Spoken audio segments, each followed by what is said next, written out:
Você já se perguntou por que muitas pessoas celebram o São João com tanta alegria e entusiasmo? Em vários países, essa festa colorida e animada toma conta das ruas e corações todo o mês de junho. Mas além das fogueiras e das danças, há uma história rica e cheia de significados por trás desse feriado. Vamos explorar juntos como o São João se tornou uma das celebrações mais queridas, entendendo as tradições antigas, o simbolismo cristão e tudo que está escrito na Bíblia. Como de costume, já peço o seu like e prepare-se para descobrir a verdadeira história do São João.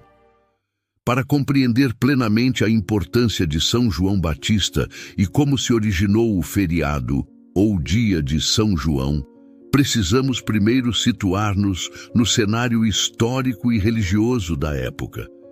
Vamos voltar ao início do século I do Anticristo, um período de grande agitação e expectativa para o povo judeu. Nessa época, a terra de Israel estava sob o domínio do Império Romano. A Judéia era governada por procuradores romanos, enquanto a Galileia e outras regiões eram governadas por tetrarcas, como Herodes Antipas. A ocupação romana trouxe não apenas opressão política, mas também uma mistura cultural que perturbava os judeus devotos. Os impostos pesados, a presença constante de soldados romanos e as práticas pagãs dos romanos criavam um ambiente de tensão constante. Religiosamente, o povo judeu estava dividido entre várias seitas e grupos. Os fariseus eram conhecidos por sua estrita observância da lei e tradições orais. Os saduceus, uma classe sacerdotal e aristocrática, controlavam o templo em Jerusalém e negavam muitas das crenças dos fariseus, como a ressurreição dos mortos. Os essênios, um grupo ascético, viviam em comunidades isoladas, esperando a chegada do Messias. Além disso, havia os zelotes, que defendiam a revolta armada contra Roma. No meio desse cenário, a esperança messiânica era palpável. O povo judeu aguardava ansiosamente o cumprimento das antigas profecias que prometiam a vinda de um Salvador. Entre essas profecias, duas se destacam particularmente em relação a João Batista. A primeira está em Isaías 43, que diz: Uma voz clama, no deserto preparem o caminho para o Senhor, façam no deserto um caminho reto para o nosso Deus. Essa passagem profetiza alguém que viria antes do Messias, preparando o caminho para ele, exortando o povo a se arrepender e voltar-se para Deus. A segunda profecia relevante encontra-se em Malaquias 3:1. Eu enviarei o meu mensageiro que preparará o caminho diante de mim. E então, de repente, o Senhor que vocês buscam virá ao seu templo. O mensageiro da aliança, a quem vocês desejam, virá, diz o Senhor dos Exércitos.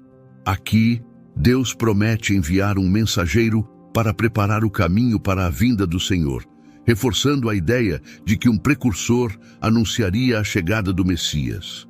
Diante dessas profecias, a expectativa messiânica atingiu seu ápice. O povo judeu, cansado de opressão e corrupção, ansiava pela chegada do Messias, que traria libertação e restauração. Muitos acreditavam que o Messias seria um líder político e militar, alguém que libertaria Israel do jugo romano e restauraria o reino de Davi. Essa esperança messiânica não estava limitada aos eruditos e líderes religiosos. Permeava todas as camadas da sociedade. Homens e mulheres comuns viviam na expectativa de que a qualquer momento o Messias poderia aparecer, trazendo consigo a tão esperada salvação. É nesse contexto fervoroso e cheio de expectativas que João Batista emerge. Sua vida e ministério são diretamente ligados a essas antigas profecias e à esperança messiânica que dominava a mentalidade do povo judeu. Em meio ao deserto, João Batista surge como a voz que clama, convocando o povo ao arrependimento e preparando o caminho para a chegada do Messias prometido. Sua história começa com Zacarias e Isabel, seus pais, um casal piedoso que vivia nos dias do rei Herodes, o Grande.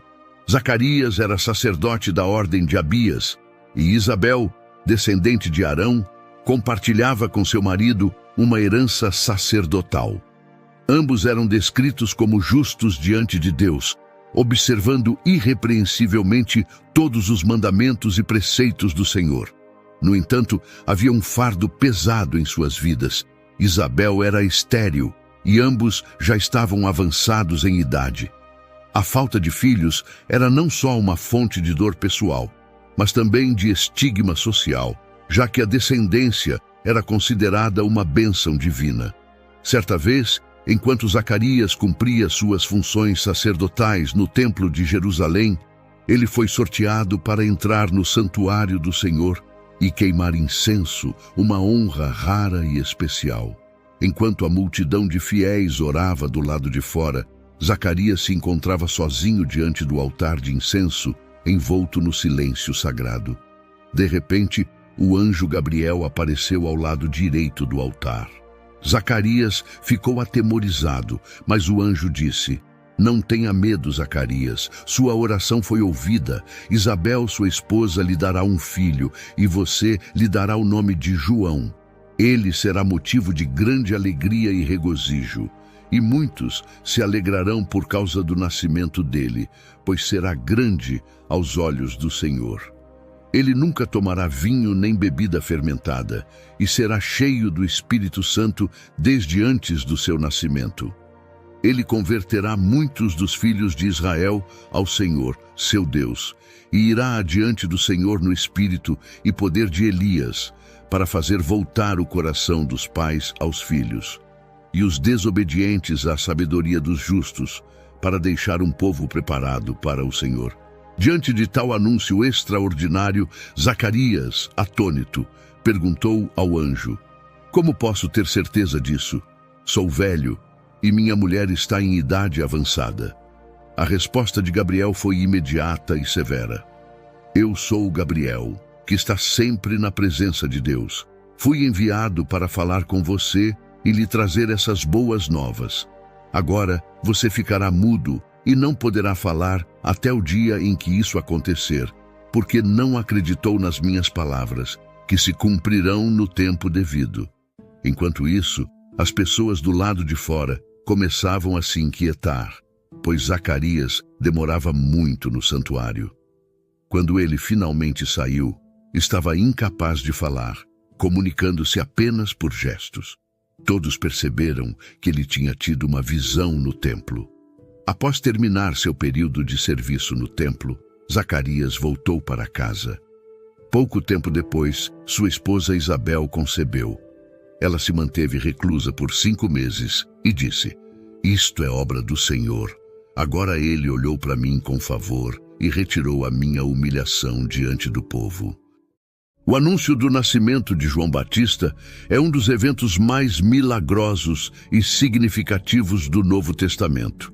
A intervenção direta de Deus na vida de Zacarias e Isabel, um casal justo, mas desprovido de filhos, marca o início de um novo capítulo na história da salvação. A concepção de João, apesar da esterilidade de Isabel e da idade avançada do casal, é um poderoso testemunho do cumprimento das promessas divinas e da preparação para a chegada do Messias. O tempo passou e chegou o momento do cumprimento da promessa. Isabel deu à luz um filho. Os vizinhos e parentes, sabendo que o Senhor havia mostrado grande misericórdia para com ela, alegraram-se juntamente. No 8º dia, conforme a tradição judaica, eles vieram circuncidar o menino. Queriam dar-lhe o nome de seu pai, Zacarias, mas Isabel insistiu: "Não, ele será chamado João." Os presentes ficaram surpresos, pois ninguém na família tinha esse nome. Recorreram então a Zacarias, que ainda estava mudo, para saber como ele queria que o menino fosse chamado. Zacarias pediu uma tabuinha e escreveu: "O nome dele é João." No mesmo instante, sua boca se abriu e ele começou a falar, louvando a Deus. O espanto tomou conta de todos os vizinhos e por toda a região montanhosa da Judéia. As pessoas comentavam esses acontecimentos. Todos os que ouviam falar dessas coisas refletiam e perguntavam: o que virá a ser este menino? Pois a mão do Senhor estava com ele. Tomado pelo Espírito Santo, Zacarias então proferiu um cântico profético, conhecido como Benedictus, que começa assim: Bendito seja o Senhor, o Deus de Israel, porque veio visitar e redimir o seu povo. Ele preparou para nós um poderoso Salvador na casa de Davi, seu servo, como falara pela boca dos seus santos profetas desde os tempos antigos, para nos livrar dos nossos inimigos e da mão de todos os que nos odeiam. Zacarias continuou a louvar a Deus pela promessa cumprida e profetizou sobre seu filho, dizendo: E você, meu filho, será chamado profeta do Altíssimo, porque irá adiante do Senhor, para preparar o caminho para ele, para dar ao seu povo o conhecimento da salvação, mediante o perdão dos seus pecados, por causa das ternas misericórdias de nosso Deus, pelas quais o sol nascente nos visitará das alturas, para brilhar sobre aqueles que estão vivendo nas trevas e na sombra da morte, e guiar nossos pés no caminho da paz. A criança cresceu e tornou-se forte em espírito. Desde cedo, João mostrou-se diferente, conduzido por uma missão divina que começava a se delinear. Ele passou sua infância e juventude no deserto, longe das comodidades da cidade e das influências corruptoras, vivendo uma vida de simplicidade e preparação. Vestia peles de camelo e um cinto de couro ao redor da cintura. Sua alimentação era simples e rústica, composta de gafanhotos e mel silvestre, refletindo sua vida de ascetismo e devoção. Nesse ambiente inóspito e solitário, João desenvolveu um caráter robusto e uma espiritualidade profunda, sintonizando-se cada vez mais com o propósito que Deus havia traçado para sua vida.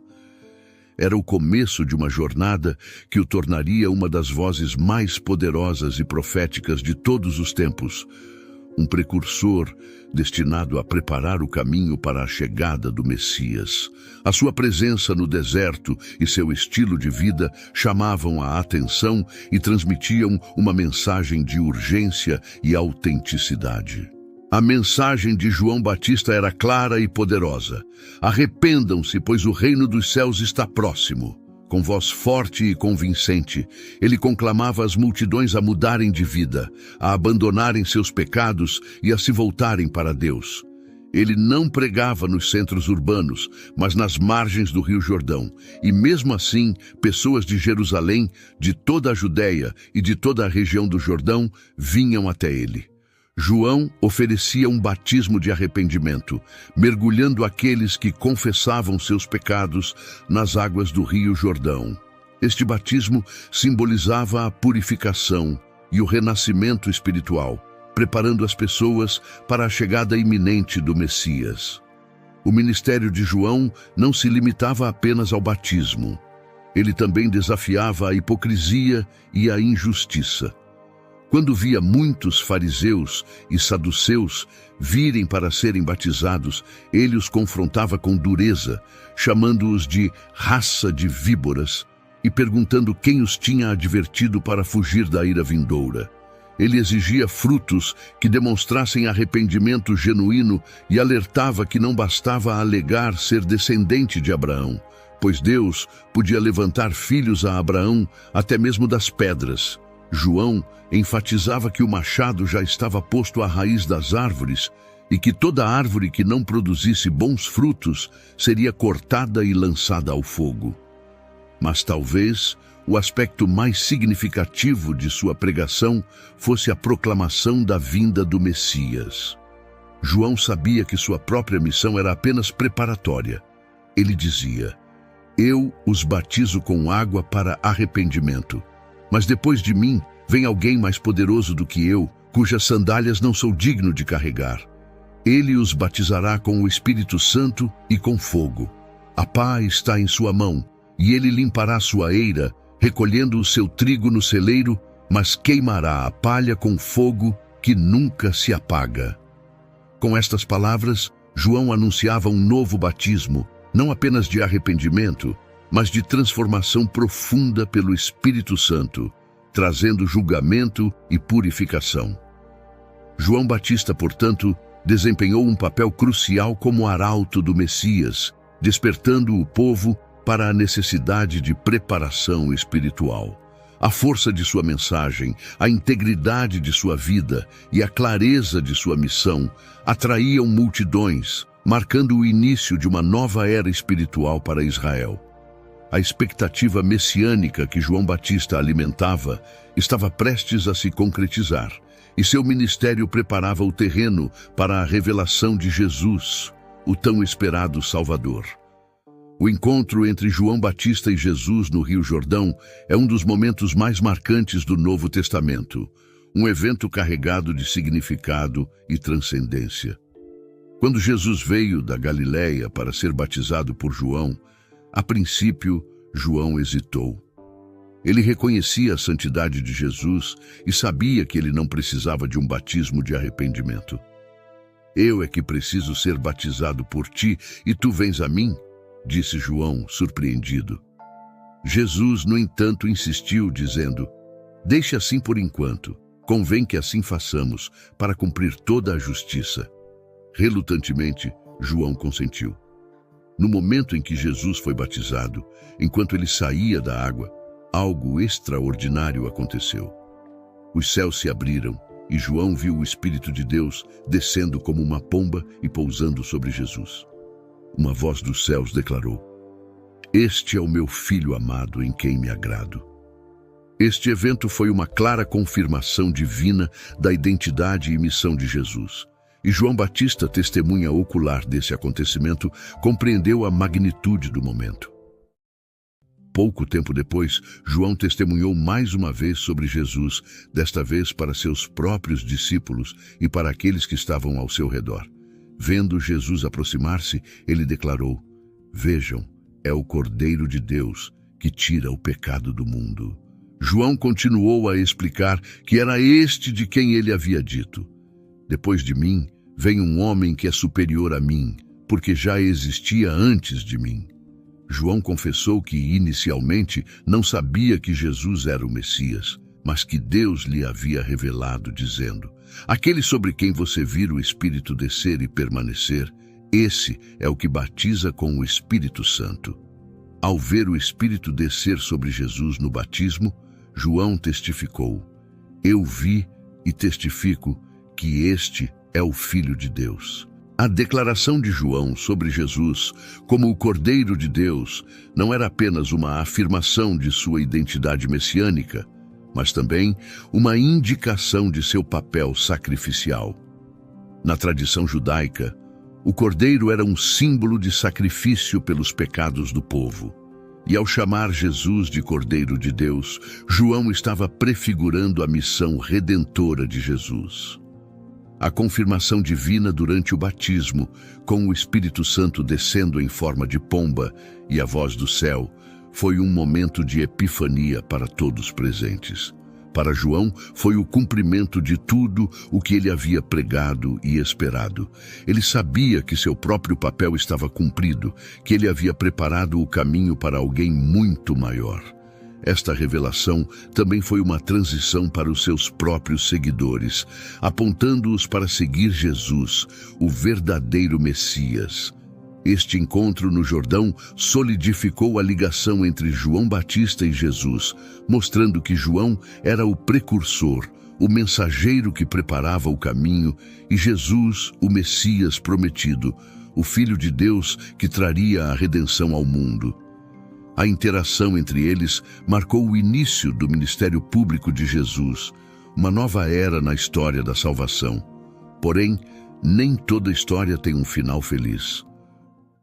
João Batista, conhecido por sua integridade e coragem, não hesitou em denunciar a corrupção e a imoralidade, independentemente da posição ou do poder de quem praticava tais atos. Um dos principais alvos de sua reprovação foi Herodes Antipas, o tetrarca da Galileia e Pérea. Herodes havia se casado com Herodias, a esposa de seu meio-irmão Filipe, em um ato que João publicamente condenou como ilícito, afirmando: "Não te é permitido viver com ela." A ousadia de João em desafiar a autoridade de Herodes Antipas foi um ato de grande risco, especialmente considerando o temperamento volátil e o poder absoluto do tetrarca. Herodes, instigado por Herodias, não tolerou a acusação pública e mandou prender João. Assim, João Batista foi lançado na prisão da fortaleza de Maqueronte, um lugar isolado e sombrio, situado nas colinas desertas da atual Jordânia. Sua prisão não foi apenas uma medida para silenciá-lo, mas também um sinal do profundo impacto e ameaça que sua pregação representava para os poderes estabelecidos. Durante sua permanência no cárcere, João Batista experimentou um período de profunda reflexão e talvez de incerteza. Enquanto estava preso, João Batista continuou a interagir com seus discípulos, que vinham visitá-lo e atualizá-lo sobre os acontecimentos fora das paredes da prisão. João, consciente de que seu tempo estava acabando, queria ter certeza de que sua missão de preparar o caminho para o Messias havia sido cumprida corretamente. Ele enviou alguns de seus discípulos a Jesus com uma pergunta crucial: "És tu aquele que haveria de vir, ou devemos esperar algum outro?"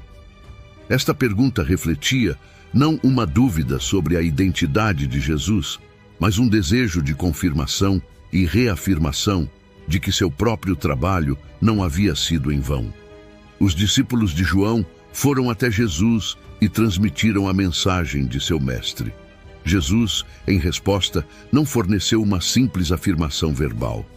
Em vez disso, ele realizou várias curas e milagres diante deles, e então disse: "Voltem e anunciem a João o que vocês estão ouvindo e vendo. Os cegos veem, os paralíticos andam, os leprosos são purificados, os surdos ouvem, os mortos são ressuscitados e as boas novas são pregadas aos pobres. E feliz é aquele que não se escandaliza por minha causa." Essa resposta de Jesus foi uma confirmação poderosa e profética, ecoando as palavras de Isaías e mostrando que as obras do Messias estavam sendo cumpridas. Ao receber esta mensagem de volta, João Batista teria reconhecido que Jesus era, de fato, o prometido, o cumprimento das profecias, e que seu próprio papel como precursor havia sido completamente realizado. O encarceramento de João Batista não silenciou sua voz nem diminuiu sua influência. Seus discípulos continuaram a honrar e a propagar seus ensinamentos, e sua coragem em enfrentar Herodes ressoava como um testemunho da integridade e da força de seu caráter.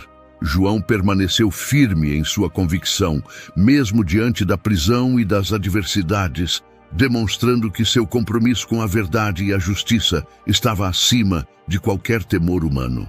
A prisão de João Batista, em vez de ser um fim, marcou a continuidade de sua influência espiritual e moral, preparando o caminho para a obra redentora de Jesus. Tempos depois, durante a celebração do aniversário de Herodes, uma festa grandiosa foi organizada, repleta de convidados influentes e nobres da região. Em meio às festividades, a jovem Salomé, filha de Herodias e enteada de Herodes, foi chamada a dançar para os presentes. Sua dança encantou tanto Herodes quanto seus convidados, e em um momento de entusiasmo e impulsividade, Herodes fez uma promessa extravagante a Salomé: "Peça-me qualquer coisa que você quiser, e eu lhe darei até metade do meu reino." Salomé, aconselhada por sua mãe Herodias, pediu algo terrível e inesperado: "Quero que me des agora, num prato, a cabeça de João Batista." Herodes ficou profundamente consternado com o pedido. Apesar de seu temor por João e de saber que ele era um homem justo e santo, Herodes havia feito uma promessa na frente de seus convidados, e por orgulho e para manter sua palavra, sentiu-se obrigado a cumpri-la. Imediatamente, Herodes enviou um carrasco à prisão com ordens para decapitar João Batista. No calabouço escuro de Maqueronte, João foi executado de maneira brutal. Sua cabeça foi trazida em uma bandeja e entregue a Salomé, que por sua vez a levou à sua mãe, Herodias. Este ato bárbaro foi a culminação da vingança de Herodias contra João por sua denúncia pública do casamento dela com Herodes. Após a execução, os discípulos de João Batista, ainda fiéis ao seu mestre, vieram buscar seu corpo. Com grande reverência e tristeza, eles levaram o corpo de João e o sepultaram. Em seguida, foram informar a Jesus sobre a trágica morte de João. A decapitação de João Batista foi um momento de profunda tristeza e injustiça, mas também marcou o fim de seu papel como precursor do Messias. Sua vida de devoção, coragem e sacrifício não foi em vão. Ele havia preparado o caminho para Jesus, cumprindo assim sua missão divina. A crueldade de sua morte apenas sublinhou a corrupção e a decadência moral daqueles que se opunham à mensagem de arrependimento e justiça que ele proclamava. O legado de João Batista é de extrema importância, marcado por seu papel vital na preparação do caminho para Jesus. Desde seu nascimento milagroso até seu ministério impactante no deserto, João desempenhou uma função crucial na história da salvação. Sua vida e mensagem foram um elo entre as profecias do Antigo Testamento e o cumprimento dessas promessas em Jesus Cristo. João foi o arauto, a voz que clamava no deserto, chamando as pessoas ao arrependimento e à preparação para a chegada do Messias. No Novo Testamento, João Batista é repetidamente mencionado como um profeta sem igual. Jesus, em Mateus 11:11, afirma: "Digo-lhes a verdade, entre os nascidos de mulher não surgiu ninguém maior do que João Batista. Todavia, o menor no reino dos céus é maior do que ele." Esta declaração sublinha a grandeza de João como o último e maior dos profetas do Antigo Testamento, mas também aponta para a nova era inaugurada por Jesus, onde todos os crentes têm acesso direto ao reino de Deus. A origem da celebração do dia de São João remonta ao início do cristianismo, quando a Igreja Católica e outras denominações cristãs começaram a honrar santos e mártires através de festividades em datas específicas. São João Batista, por sua importância como o profeta que anunciou a vinda do Messias e batizou Jesus no Rio Jordão, ganhou uma celebração especial. O dia de São João é celebrado em muitas partes do mundo, especialmente em países de tradição cristã, como o Brasil, Portugal, França, Espanha, entre outros. Esta data homenageia São João Batista, uma figura importante no cristianismo, conhecido como o precursor de Jesus Cristo. O feriado de São João é comemorado em diferentes datas ao redor do mundo, geralmente próximo ao solstício de verão no hemisfério norte, em 24 de junho, ou próximo ao solstício de inverno no hemisfério sul, em 24 de junho ou 25 de junho, dependendo da tradição local. As festas de São João são marcadas por uma mistura de elementos cristãos e tradições populares. Em muitos lugares, há fogueiras, que simbolizam a purificação e a luz de Cristo, além de danças, músicas e pratos típicos. As comemorações incluem rituais que remontam a tradições pré-cristãs de celebração do solstício, como pular a fogueira, queimar bonecos de palha, além de distribuição de alimentos como milho cozido, canjica, pamonha, entre outros. Além do aspecto festivo, o feriado de São João é uma oportunidade para os fiéis refletirem sobre a vida e a mensagem de São João Batista, seu papel como precursor de Jesus Cristo e sua importância na história da fé cristã. É também um momento para renovar a devoção e celebrar a fé comunitária. As principais mensagens de João Batista foram centradas no arrependimento e na iminência do reino de Deus. Ele exortava as pessoas a abandonarem seus pecados e a buscarem uma vida de retidão, simbolizando essa transformação através do batismo nas águas do Jordão. Este batismo não era apenas um ritual externo, mas um sinal de uma mudança interna, um coração renovado, pronto para receber o Salvador.